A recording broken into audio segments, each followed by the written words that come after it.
জীবনের সবচেয়ে কঠিন থেকে কঠিনতম বাস্তবতা হলো সময় এবং সম্পর্কের পরিবর্তন।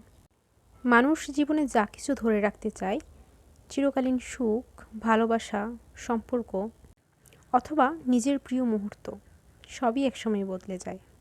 সময়ের সাথে সাথে মানুষ তাদের অনুভূতি, এমনকি তাদের প্রয়োজনগুলোও পাল্টে যায়।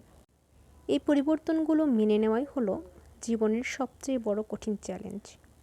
অন্য একটি সত্য হলো, জীবনে কোনো কিছুই স্থায়ী নয়।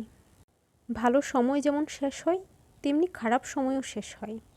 তাই কঠিন সময়েও ধৈর্য ধারণ করার মানসিকতা গড়ে তোলা প্রয়োজন।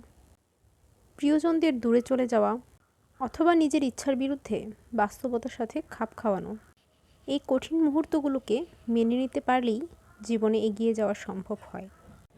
এই বাস্তবিক রূপটি মানুষ যত তাড়াতাড়ি বুঝতে পারবে, ততই মঙ্গল।